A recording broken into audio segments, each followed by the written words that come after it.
नमस्कार दोस्तों, मैं रश्मि पूजा पाठ रश्मि के साथ चैनल में आप सबका स्वागत है। तो महाशिवरात्रि जो कि 18 फरवरी 2023 में 18 फरवरी को है, दिन शनिवार को।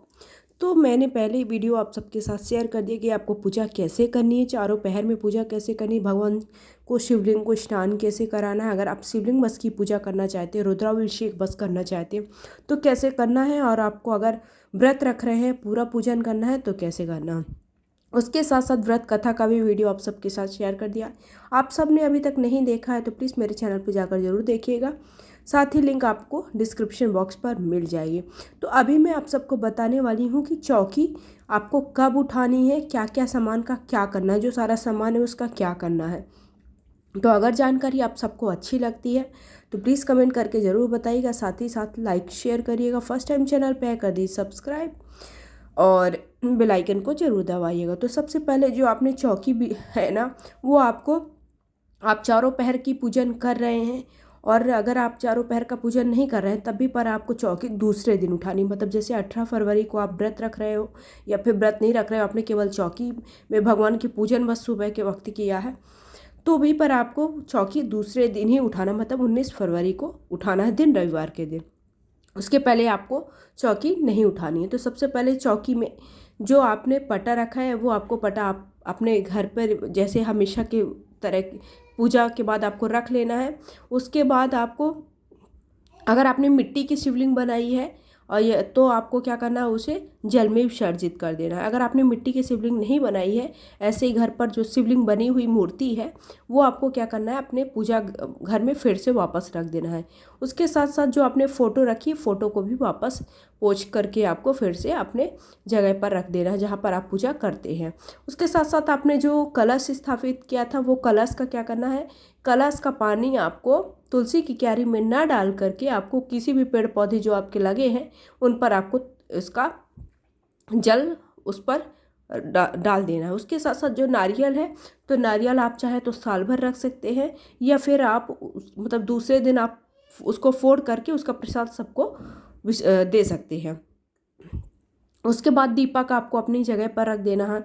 दीपक का आप फिर से प्रयोग में ला सकते हैं, लाएंगे। उसके साथ साथ आपने जो किताब या फिर महापुराण या फिर आपने जो भी मतलब किताब रखी है, मतलब आपने आप कुछ भी मतलब आप करने वाले थे, शिव का कोई भी श्लोक किए हैं या फिर शिव स्तुति के लिए कोई भी किताब आपने रखी थी वहाँ पर, वो आपको पूजा गृह में फिर से वापस रख देनी है। उसके साथ साथ आपने जो भी भगवान की शिवलिंग में चढ़ाया, जैसे फूल चढ़ाया है, बेलपत्र चढ़ाया है, मदार का पुष्प चढ़ाया है, उसके साथ साथ पान वगैरह जो भी चढ़ाया है, वो सब आपको क्या करना है, सब चीज़ें इकट्ठा कर लेनी है, जल में विसर्जित कर देनी है। कहीं पर भी जो भी जल आपको जहाँ पर भी मिलता है, जैसे तालाब है या फिर नदी है, पोखर है, जो भी आपको आसपास मिलता है वहाँ पर आपको जल में विसर्जित कर देना है, उसको घर पर नहीं रखना है।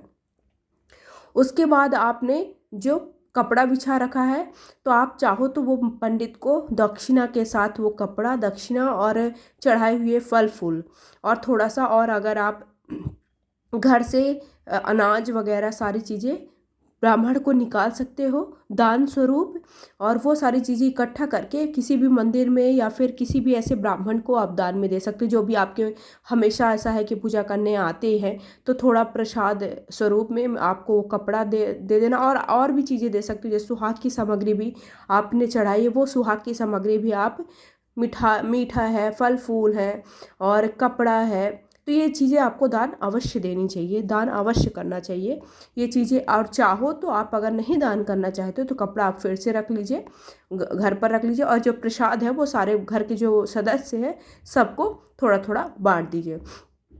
जो सुहाग की सामग्री आपने चढ़ाई थी तो वो आप, मैंने बताया कि अगर आप ब्राह्मण को दान में देना चाहते हो तो ब्राह्मण को दान दे सकते हो। ये सारा सामान इकट्ठा करके उसके साथ साथ अलग से भी आप उनको सीधा, जिसे कहते हैं हम लोग के यहाँ सीधा कहते हैं, मतलब उसमें चावल, गेहूँ, आटा और फल फूल जितनी चीज़ें आप, कपड़ा, सारी चीज़ें इकट्ठा करके, दक्षिणा में कुछ पैसा, ये सारी चीज़ इकट्ठा करके ब्राह्मण को दान में देते हैं। तो वो सीधा आप निकालना चाहो, और आप जब भी व्रत रखते हो या फिर कोई भी पूजा करते हो तो आपको सीधा ब्राह्मण के लिए हमेशा निकालना ही चाहिए, और वो हमेशा ब्राह्मण को दान में देना चाहिए, कभी भी आप कोई भी व्रत रखते हो। तो वो सीधा आप ब्राह्मण को दान में दे सकते हो। और अगर नहीं आप देना चाहते हैं तो जो आपने वो चढ़ाया फल फूल आप सभी लोग एक दूसरे को बांट दीजिए, और जो आपने सुहाग की सामग्री चढ़ाई है वो आप खुद के प्रयोग में ले आइए। तो आप सबको सारी जानकारी मिल गई है, सारी चीज़ें पता चल गई होंगी। और जब भी आप पूजन करने के वक्त आप जब चौकी उठाओगे तो एक बार भगवान को थोड़ा सा पहले हिला देते हैं और उनसे माफ़ी मांगते हैं कि जो भी हमने क्षमा याचना करते हैं कि जो भी हमने पूजन किया है उसमें जो भी गलतियां हुई हों उसके लिए हमें क्षमा करिएगा। और इस तरह से करके आप फिर उसके बाद आपको चौकी को इधर उधर हिलाना है। तो आई होप आप सबको ये सारी जानकारी मिल गई है, सारी बातें पता चल गई हैं। जो कुछ भी और भी आप सब जानना चाहते हो तो प्लीज़ कमेंट करके ज़रूर पूछिएगा, और ऐसे ही मेरे चैनल पे बने रहिएगा। सो धन्यवाद।